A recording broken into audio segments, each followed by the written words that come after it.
Welcome back. So now we have to talk about the Sens. More importantly, we have to talk about Pierre Dorion because he's been fired. Now, if the rumors that Peter Chiarelli is one of the favorites to replace him end up coming true, boy howdy, we're going to have to do another video on that. But at this point, Dorion's out. They're going to have a press conference to discuss it. Apparently, the last straw was the loss of a first-round pick. We'll see what else Andlauer has to say, the new owner of the team.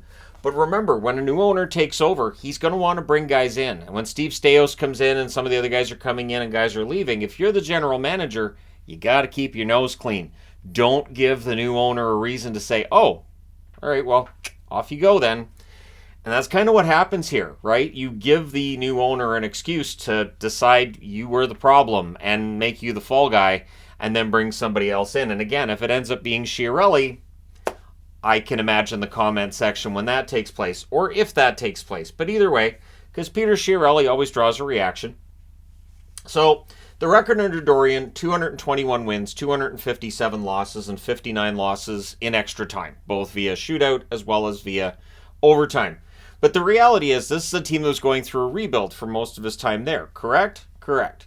Now, when you talk about a GM, to me you value him by a few things. A few would be three.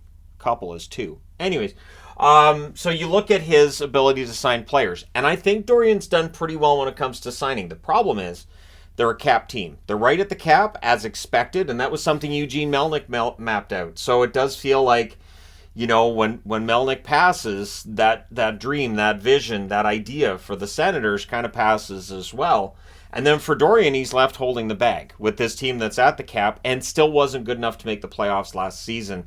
And so far this year, a 4-4 start is not terrible. It's not awful, of course. But you have the Pinto suspension. You may have some questions about the Pinto suspension because if you want to look at it from a perspective of, hey, all this stuff was going on, again, the new owner could say, so why didn't Pierre know this was going on? Why is it that this was going around?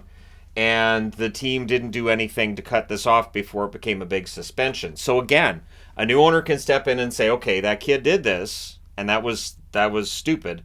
But the guy in charge didn't know what was going on with his own team. And I'm just saying that as a perspective of, I've seen when new owners come into a business how they can be, and how the relationship can change. A manager that was really beloved under one owner, under the next owner, might not be beloved quite so much and might be out of work. I have seen it. So he's been the general manager of the Sens since 2016, and I wanted to look at his trades just of note. I'm not looking at all of the trades because it's a lot. It wouldn't fit on one board. And I wanted to look at the ones that it feels like were really important. So there are some that I've left off. I've left off all the Matt Murray stuff because, of course, yes, that was a bad contract. Yeah, he ends up trading Murray for nothing. He did trade an asset to get Murray, but I wanted to talk about other trades rather than that because that would have been two more, and I felt like, okay, if I include those, I got to include this. So I wanted to go with the bigger ones. So we start with July 18th of 2016. This is when the channel was first getting started, and I hated this trade. And I was told, no, this is the right call. So Derek Brassard was acquired from the New York Rangers on July 18th of 2016. The Ottawa Senators traded Mika Zibanejad and a second-round pick in 2018 that became Jonathan Berggren. So that's not a great deal. At the time, it didn't make sense because Zibanejad's numbers were trending up. Brassard's were just flatlined mainly. And it felt like, you know, Zibanejad's a young kid with a lot of potential. And for Ottawa to make this move seems odd. And I was told, no, the veteran player in Brassard is more of what they want. Zibanejad makes mistakes. Because again, he's young, right? This is something I've talked about many times lately. Young players are going to make mistakes. And when general managers look at a young player and go, oh, he made a lot of mistakes this year, I'd like a veteran, that very often ends up being a mistake as well. And I don't think that trade aged well as soon as a year after it's done. So November 5th of 2017, so this is when things are supposed to be really good, right? This is when things are supposed to be getting better. 2017 playoffs, Ottawa have quite the run, and they're like, hey, we're close. We need somebody down the middle. They weren't all that happy with Turris generally, so November 5th of 2017, a three-way deal happens. Nashville gets Kyle Turris from Ottawa.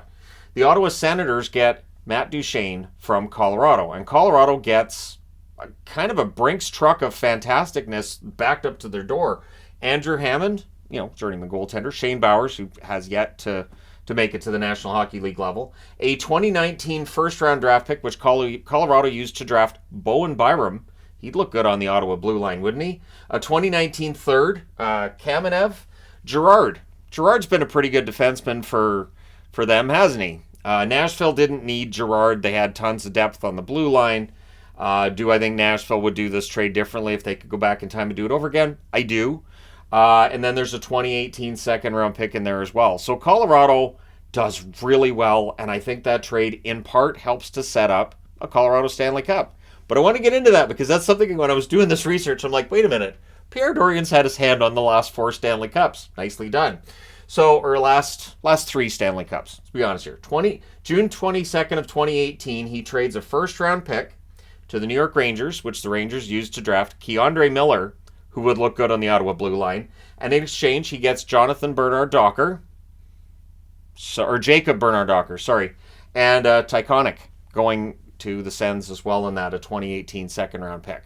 So Tyconic has yet to play in the NHL.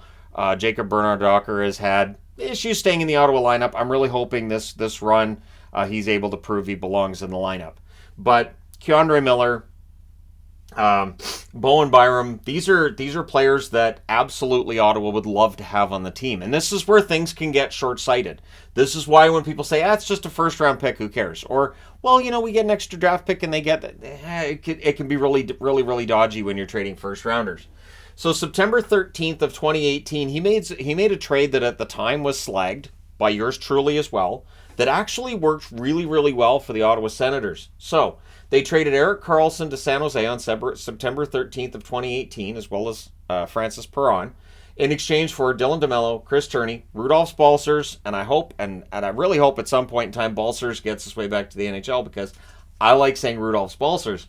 But Josh Norris came over in that deal, a 2020 first that they used to draft Tim Stützle, a 2021 second. Ostapchuk was drafted there. He has yet to debut in the NHL. And a 2019 second, that's Jamieson Reese. Not, of course, part of the Ottawa organization. That pick was moved to, I believe, Carolina had that pick eventually. But yeah, Stützle and Norris, that's pretty good for Karlsson. Of course, Karlsson signs that huge long-term extension with San Jose that Ottawa could not have afforded. So that is a deal that Ottawa wins hands down, that at the time didn't look good. February 22nd of 2019, they trade Matt Duchene. They also traded Bergman to the Columbus Blue Jackets for Abramov Davidson, a 2019 first, which was used to draft Lassie Thompson, who cleared waivers and or got claimed on waivers, and then they brought him back. Chinakhov, 2020's first-round pick, was acquired as well. So, of course, Chinakhov, that draft pick ends up in Columbus' hands. February 25th of 2019, huge trade here. So Mark Stone, the face of the Ottawa Senators, I felt at the time, and a veteran player who it felt like might have been willing to stick around. But again, for Ottawa, they're in a rebuild. So they trade Stone to Vegas with Lindbergh in exchange for Lindbergh. It's Lindbergh for Lindbergh here. Brandstrom, who of course has been struggling to stay in the lineup, and a 2020 second-round pick, which was used to draft Sokolov. Now, Brandstrom was trotted out as this big deal, right? Dorion was like, yep, this is the linchpin, this is the guy. And I think when we look back at trades, this one doesn't work, but it does help set Vegas up to eventually become the Stanley Cup champions in 2023. They get their captain in Mark Stone, and they lost Lindbergh, Brandstrom, and a 2020 second-round pick.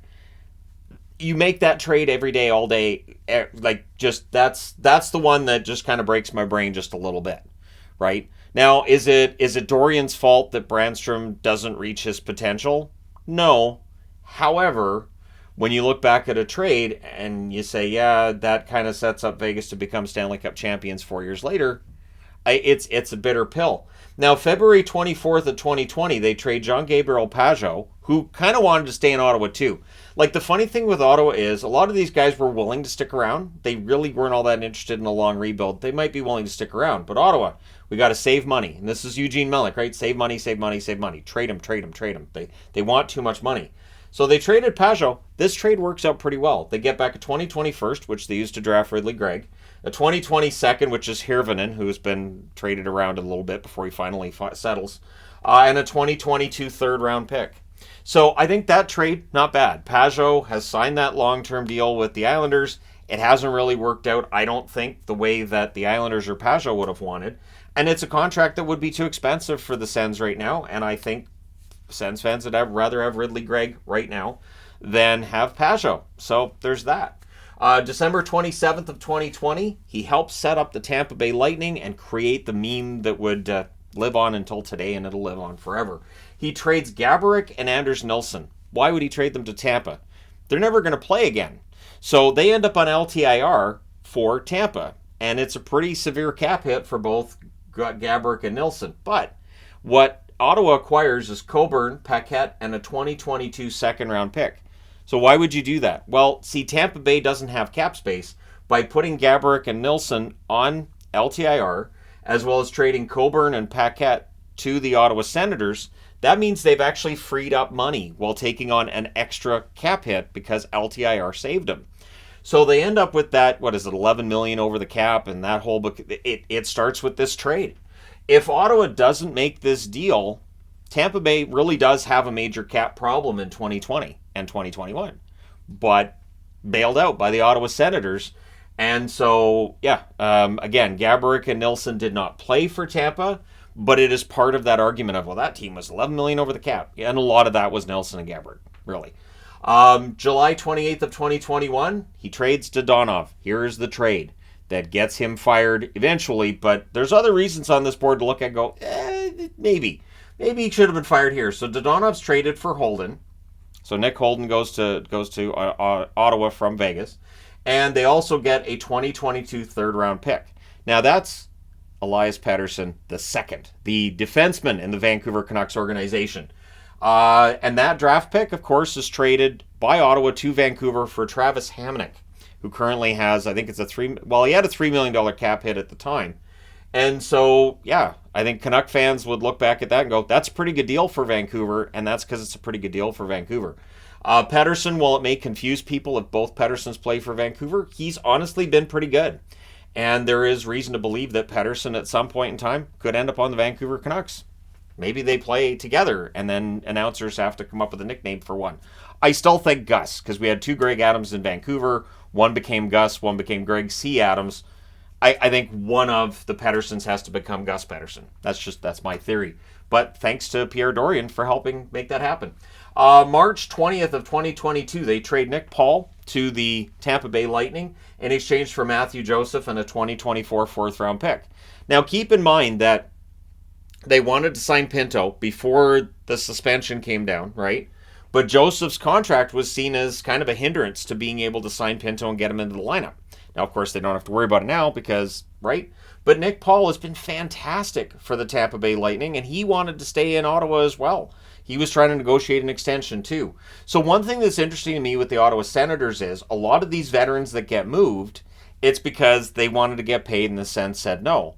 But the interesting part is, with the young guys that have been picked up in all these deals, Ottawa has given those guys the long-term extensions.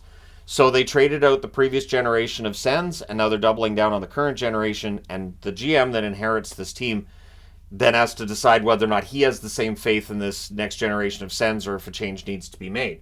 So, July 7th of 2022, they traded a first-round pick in the 2022 draft, which was used to draft Korchinski by the Chicago Blackhawks. A 2022 second, Ludwinski, drafted there. Haven't seen him in the NHL yet, of course. A 2024 third, and they get Alex DeBrincat from the Chicago Blackhawks. Now, this is where Pierre Dorion won the summer. That was the argument that was being made that he won the summer. And I thought, DeBrincat's a pretty good pickup there. But I was kind of surprised they traded a top 10 draft pick because that can come back to bite you. Well, Kevin Korchinski in Chicago already looks like he's going to be a really good top 4 defenseman in the NHL at the very least. So, Byram, out. Keandre Miller, out. And now we've got to Korchinski, out. This is why trading draft picks becomes a perilous discussion. 2022 second, no big deal there yet, but who knows, right? That's a second-round pick. Second-round picks have a pretty good chance of playing in the NHL at the very least. Then July the 12th of 2022, so still during that same period, within a week, he trades Gustafsson to the Minnesota Wild in exchange for Talbot. The argument at the time being, hey, Talbot's a veteran. Gustafsson had a rough year in Ottawa. Yeah, he's a young goaltender, but how far can that go? Well, Gustafsson then puts up a fantastic year in Minnesota. They go back and forth on Talbot and whether or not he wants to stay, whether or not he doesn't, and in the end, he doesn't. In the end, he leaves. So we go through this whole season last year of will he, won't he, and then he doesn't. And so again, to me, that kind of reflects on Dorion. Whether it's right or wrong, it does reflect on the GM when a player hems and haws back and forth, and the GM keeps the player through the trade deadline, right?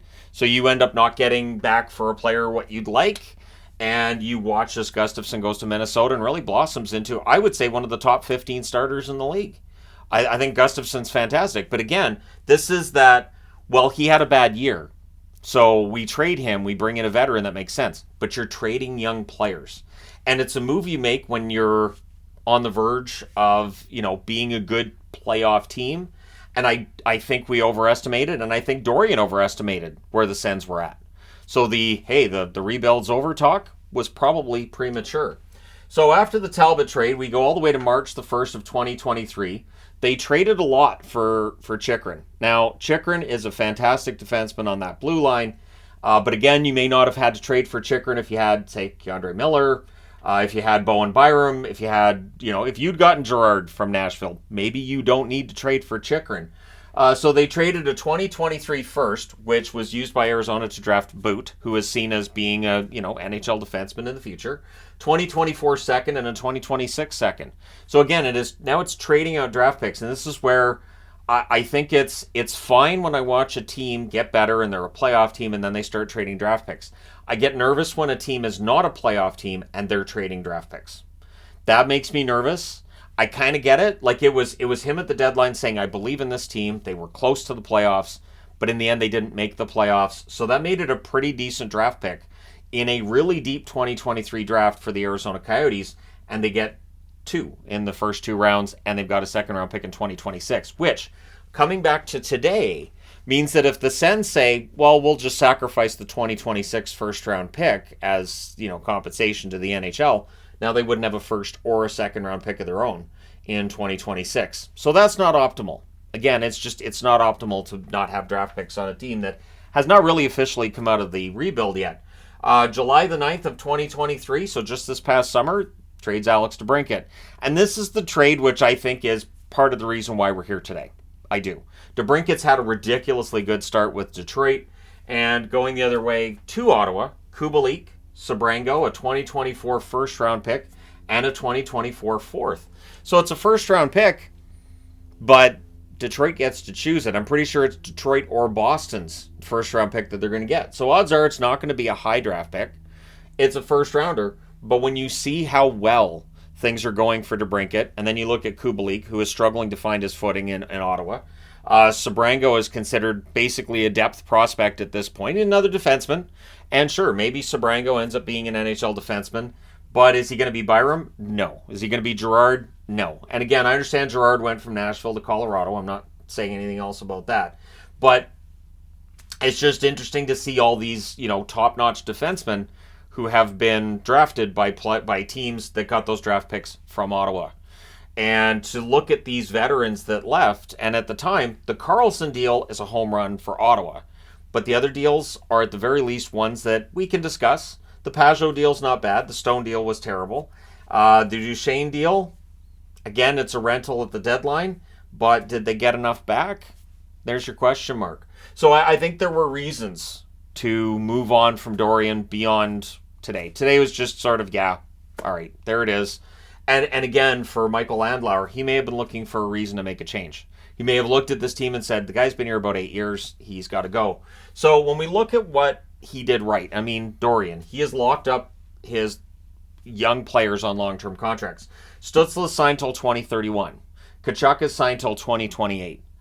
Norris is signed through 2030. Batherson signed through 2027. Sanderson signed through 2032. And he's had a ridiculously good start to the season. Chabot signed through 2028. And that's just the young players. Zub has a nice contract for the team. When Giroux came in, I had some questions about the contract because at this stage of his career, can he do this? Is it going to work in Ottawa? And it has. So there have been some good moves. But again, when you have a team that's at the salary cap, and right now they have the cap space because Chabot's on LTIR. But once he's good to go, they won't have that cap space. But you have to look at a team and say, okay, this team's at the salary cap. Are we getting value? And right now, if you're the owner of the Senators and you're looking at the last 2 seasons, your answer would be no. Your answer would be no. Now, I think if Melnyk was still the owner of this team, I don't think Dorion loses his job for this. However, I don't know if Eugene Melnyk would have kept him through the summer after the way last season ended. I think he may very well have said, I expected playoffs. We didn't get playoffs. I didn't get those gate receipts. The easiest thing to do is to make a change at the top. So we'll see what Ottawa does. By the time this video goes live, we may already know who the replacement is for Dorion, which is fine. That's a whole other video for a whole other time if it becomes somebody with a long track record in the National Hockey League. I just wanted to talk about Dorion and highlight some of the moves he's made. And yes, there are others that were made along the way. But then I want to pass the question on to viewers of this video. Do you feel that it was the right decision to fire Pierre Dorion? And if you do, is today the day, or was there a day that you look at and say, you know what? The right time was to fire him was insert time here. Let me know your thoughts in the comment section below as always. And while you're at it, let me know if you think he'll get another job and where you think that job would be. Don't forget to hit like and subscribe if you're browsing your way through. You just happened upon this video. Thank you guys so much for watching, for all your support. I will talk to you again soon.